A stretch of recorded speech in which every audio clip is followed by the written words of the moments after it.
Yes. Bana, ashumu umeenda kazini alafu mdogo wako anakutumia ujumbe kwamba Jordan zako bibi yako kavaa kaenda na shambani. Wewe kama Nyamwezi utamjibu nini? Mimi ni Njilo Shikodi kutoka FGA TV. So, leo nataka nikupitisha kwenye story moja ya msanii ambaye anaitwa Feluz Mlisho Rehani. Nadhani utakuwa unamfahamu. Jina la kisanii anaitwa Feluz, si ndiye? So mimi nataka nikupitishe kwamba moja kati ya kitu ambacho huenda ulikuwa ukijui kipindi Feluz anaondoka katika kundi la Daz Nundes. Feluzi ndo alianza kutoa it back to back. Moja kati ya it ambayo tuna kuizungumzia siku ya leo ni it ambayo ilikuwa inaitwa Jirusha. Nadhani ni ngoma hili likipigwa kwa wanangu ambao wanaenda kujirusha watakuwa nafahamu.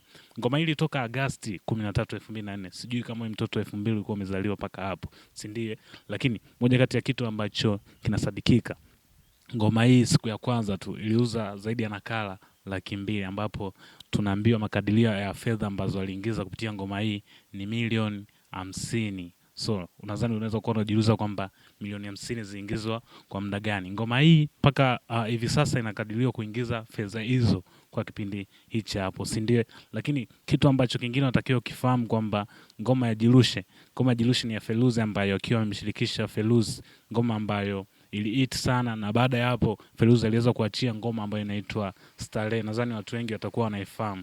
Baada ya Starehe ngoma zingine back to back zikawa zinatoka. So hii hapa ni flashback. Mimi nakupitisha kwenye ngoma ambazo zimepita na vitu ambavyo vimepita kipindi hicho. So mimi nataka nikupe historia fupi ya Feluz.